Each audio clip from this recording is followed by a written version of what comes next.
Bila kita merasakan keinginan untuk minum khamr atau maksiat, bila kita hindari ini malah zolim. Ya, nanyanya polos banget ya. Ya, bagus tuh.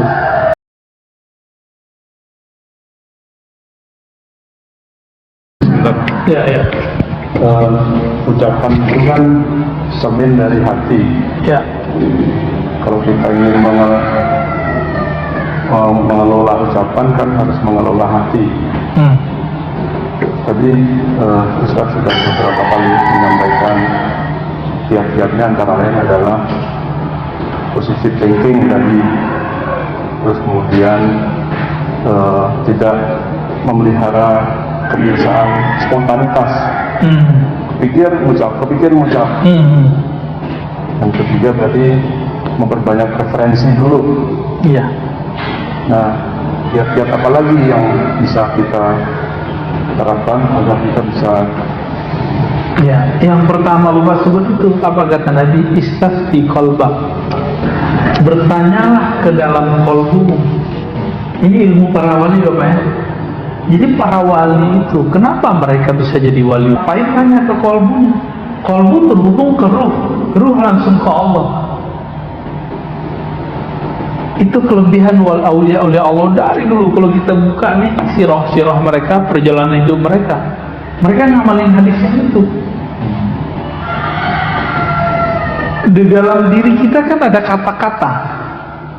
Kita mau berangkat, tapi hati kita bilang tunggu dulu, tahan. Kita lawan, jalan. Ternyata tabrakan. Pernah ngalamin ya? Ya, saya pernah ngalamin. Padahal di mobil kita nyetir baca maksurat Pak, Al-Wirdul Latif. Maksuratnya Imam Haddad saya baca. Kurang sakti apa itu? Al-Wirdul Latif sangat panjang, sama dengan maksuratnya Syekh Hasan Al-Banna, panjangnya sama. Kurang sakti apa baca itu? Tabrak kan? Nabraknya nggak tanggung-tanggung, saya belok, ada orang pakai motor, bah! Untung dia pakai helm, kepalanya itu langsung, jadi dia tuh guling-guling Pak, kena ke tiang listrik.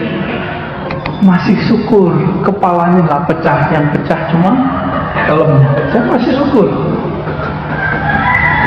Coba kalau kepalanya pecahkan, saya masuk penjara. Tapi saya nggak salah juga, karena dia nggak punya SIM. Gak punya SIM, kita mau ke kiri dia, kira-kira gitu. Batin saya udah bilang, jangan berangkat dulu, nunggu agak siangan dikit. Tapi kita lawan, pengen cepet-cepetan, pengen buru-buru. Ternyata benar kata Nabi, buru-buru itu dari setan. Benar ya? Alaika bita'anni, hendaklah kamu pelan-pelan, santai. Kenapa?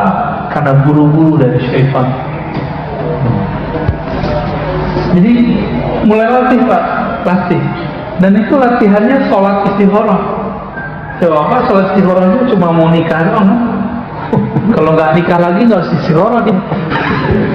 Gimana? Mau nikah lagi? Enggak, istikharah itu bukan ketika kita mau nikah doang. Nabi mengatakan, idza hamma ahadukum, jika kamu punya masalah, keinginan, cita-cita, project, maka wudhulah yang bagus, lalu sholat 2 rakaat, baca doa istikharah. Itu doa ngomong ke hati kita hadapkan kepada Allah. Canggih. Orang kalau biasa doa istikharah, dia akan terbiasa berdialog dengan jiwanya.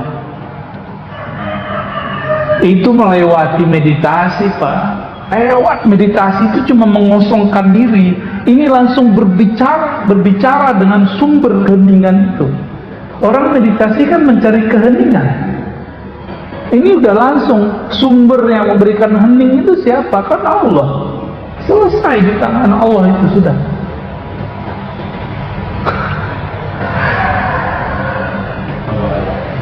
Ya, udah cukup. Waduh, antum mau nambah? Nah ini Ustaz, kalau dosa yang mulut itu kan haram dan kurang bagus ya. Nah, terus kalau jari itu gimana? Sama nggak dengan Kalau kolbu itu punya makna, diterjemahkan oleh lisan. Karena dulu sosial media itu cuma ngomong, orang Arab kan pakarnya ngomong, maka mereka bisa mengubah kalam dengan syair-syair yang indah. Sekarang lebih canggih. Sekarang pakai apa? Isi kolbu bisa diterjemahkan tidak hanya oleh lisan, tapi bisa diterjemahkan oleh jari. Semuanya diminta persaksian. Itu juga. Maka kalau ditambah nih, antum canggih juga ya. Kayaknya emang harus ada kitabnya nih ya. Diamnya jari tidak berkomentar kecuali yang baik dalam sosial media ya.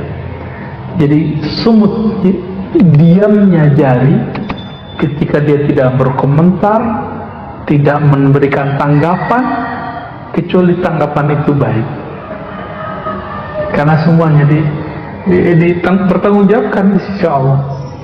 Itu berbicara juga tuh.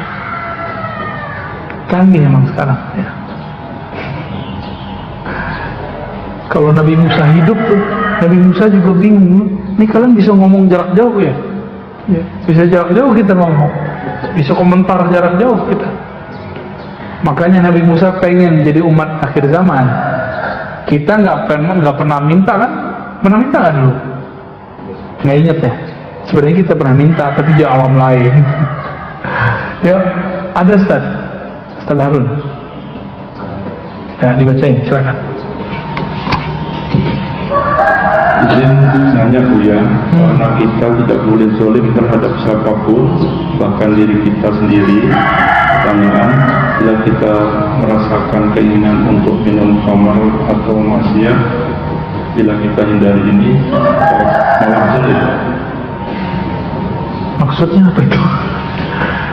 Kita nggak mau zalimin orang, terus? Ya, izin nanya Buya, karena kita tidak boleh zalim terhadap siapapun, bahkan diri kita sendiri. Pertanyaan, bila kita merasakan keinginan untuk minum khamr atau maksiat, bila kita hindari ini, malah zalim. Ya, nanyanya polos banget ya. Ya, bagus. Jadi ada konsep sebagian orang, zalim itu tidak mengikuti keinginan, bukan.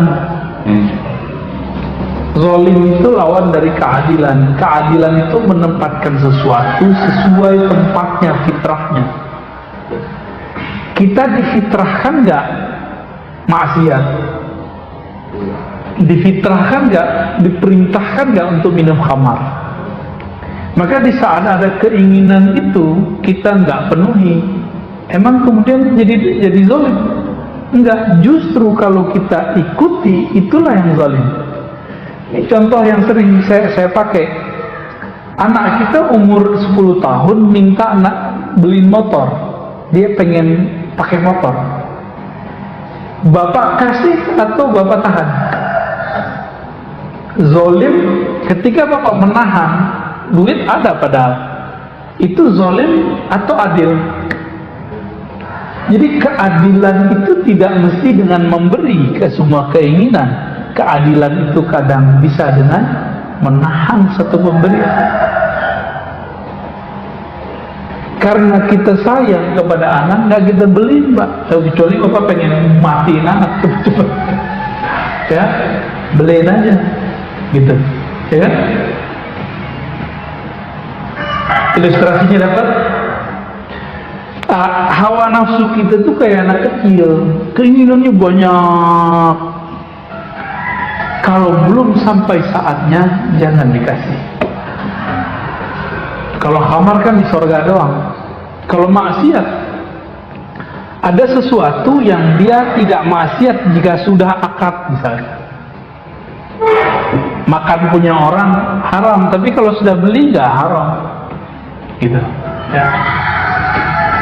Dan lain-lainnya contohnya ya. Wallahu a'lam. Ada lagi Ustaz? Satu lagi terkait.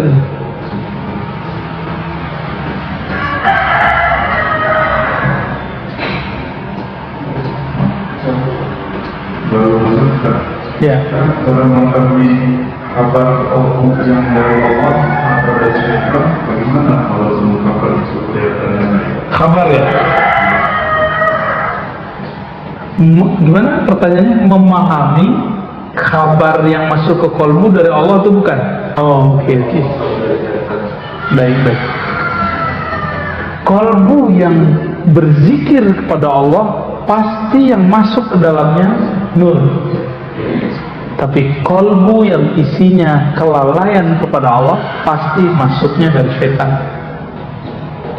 Maka perhatikan di saat sinyal-sinyal itu masuk, kita lagi zikir atau kita lagi mikir. Kita lagi zikir atau lagi mikirin dunia. Kalau lagi mikirin dunia, walaupun casingnya casing akhirat, itu tidak baik. Jangan diambil. Ya. Itu indikatornya. Dari mana itu? Dari hadis Imam Ahmad, hadis Imam Tirmidzi. Setan itu dan malaikat mempunyai belalai khusus ke kolbu. Jika dia zikir, maka belalai malaikatlah yang ada, sayap malaikatlah yang muncul. Jika tidak, maka belalai si iblis syaitan lah. Bukan belalai lagi ya. Kalau lagi banyak nyamuk nih, kenapa nih? Dia kan bisa suntikin tuh. Suntikan itu tuh apa namanya tuh? Sumut. Itu sumut. Jadi sumutnya syaitan itu bisa nembus ke kolbu kalau kolbu tidak ada pertahanan namanya zikrullah. Ya. Karena kita tidak mampu zikir setiap saat seperti baginda Nabi, maka kita minta perlindungan kepada Allah pagi dan sore. Apa perlindungannya? Ya muqallibal qulub, wahai yang membolak-balik hati, tolong tetapkan hati kami dalam agama-Mu, taat kepada-Mu, supaya gak kemasukan. Jadi walaupun nih saya pegang kitab, Pak, saya duduk di masjid, saya duduk di mimbar ngomong pakai ayat Quran, tapi kalau saya tidak berlindung kepada Allah dan minta bantuan Allah, kalau saya berceramah, ceramahnya akan berisi kalam-kalam setan. Kalau nanti mirip-mirip kayak binatang buas, tapi pakai dalil, itu aja bedanya. Agak soleh dikit pakai dalil, galaknya berdalil, Pak. Nah, kita nggak mau begitu ya. Kita maunya ya sesuai dengan kepentingan kolbu itulah. Oke, cukup ya. Nih, Masya Allah, atau mau kawin? Mau istikharah? Ini kalau pemutaran banyak pemutaran terjadi karena dia mengalami berbeda. Oh, itu beda lagi. Ya. Ntar dulu kita terjemahin dulu. Mungkar artinya apa? Ini pertanyaannya bagus nih. Kemungkaran banyak terjadi karena diamnya orang-orang soleh. Oke, ini kalam benar, tapi jangan ditaruh di tempat yang tidak benar.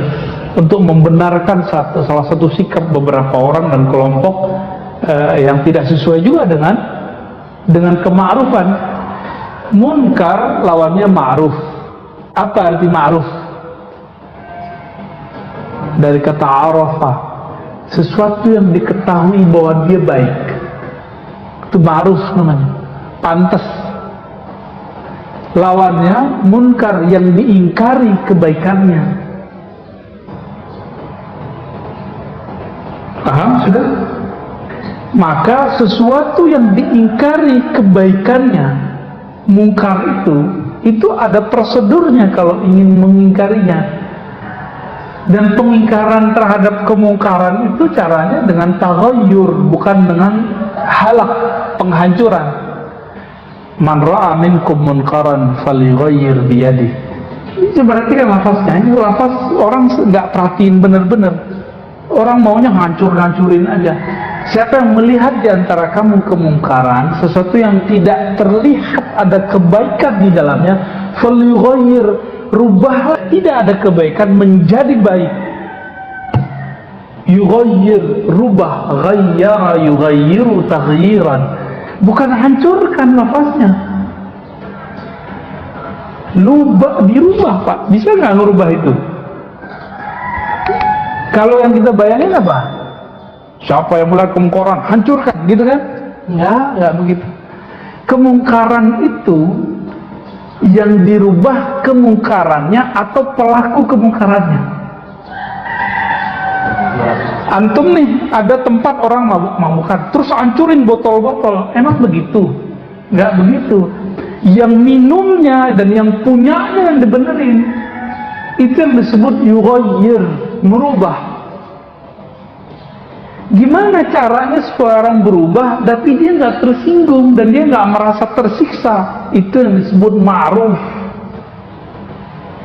Makanya jangankan ayat hadis tadi ya. Di surat Luqman, ketika ada orang tua kita yang berbeda keyakinan dengan kita, apa kata Allah? Wasahibhuma fid dunya bil ma'ruf. Bersahabatlah, sikapilah, tanggapilah orang tuamu yang beda keyakinan itu dengan ma'ruf, dengan yang sepantasnya, yang menurut orang baik. Anak kalau ke orang tua gimana bagusnya? Ma'ruf namanya. Itu artinya ma'ruf. Jadi ini hemat kita nih ketika merenung Nabi Sallallahu Alaihi Wasallam. Siapa yang melihat kemungkaran yang tidak ada nilai kebaikan di dalamnya, maka rubahlah.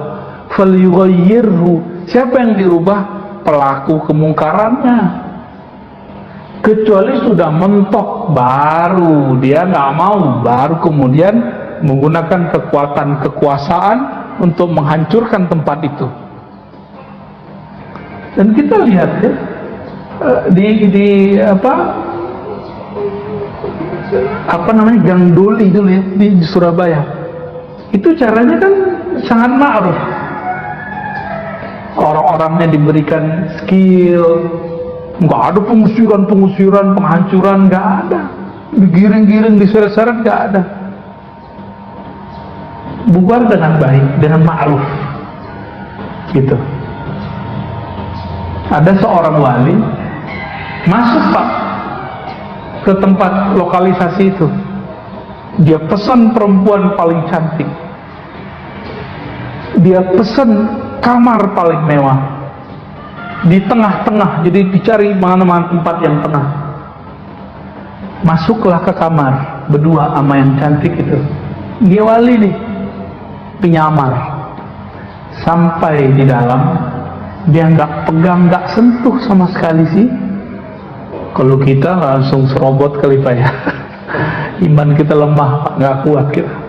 Cuma wali-wali tertentu yang bisa. Malah dia sholat. Dia sholat 2 rakaat, bermohon, nggak tahu apa yang diminta. Habis itu dia keluarkan uang, tambahan tips, padahal tadi udah dibayar. Tambahan tips yang gede sekali untuk si perempuan. Perempuan itu bingung, kenapa saya jadi jamah? Malah nangis. Apa saya jelek?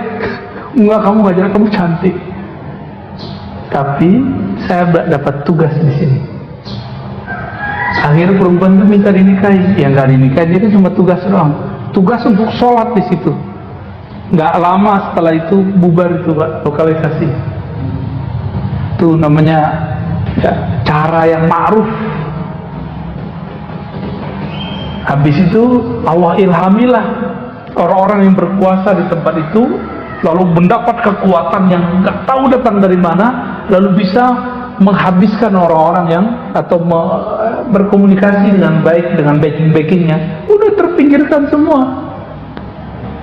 Tuh cantik, nggak ada korban, nggak ada yang menderita. Walaupun kemudian ada yang teri-terinya ngeles ya, dia balik lagi ke dunia hitam. Ya, di dalam kalbu kita ada kehitaman, nggak usah tuduh-tuduh orang hitam lah. Ya, itu ma'ruf. Jadi yang dirubah siapa? Orangnya. Hancurin bangunannya, orangnya nggak dibenerin. Dia buat bangunan baru nggak? Gitu. Itu maknanya. Jadi jangan senang dulu untuk kita masuk kerebek ini enggak. Saya nggak sepakat gitu ya. Dakwah kita dakwah yang bilayyin kata Nabi, dengan kelembutan. lembut tapi jelas, lembut tapi menyayatnya halus. Semoga dakwah-dakwah kita diridhai oleh Allah Subhanahu wa taala, dan dai-dai, ulama-ulama yang sedang berjuang Allah ridhai, Allah ampuni jika salah, Allah bimbing kepada jalan yang diridhoinya. Amin ya rabbal alamin. Subhanakallahumma wa bihamdika asyhadu an la ilaha illa anta astaghfiruka wa atubu ilaik. Allahumma shalli ala nabiyyina Muhammad. Assalamualaikum warahmatullahi wabarakatuh.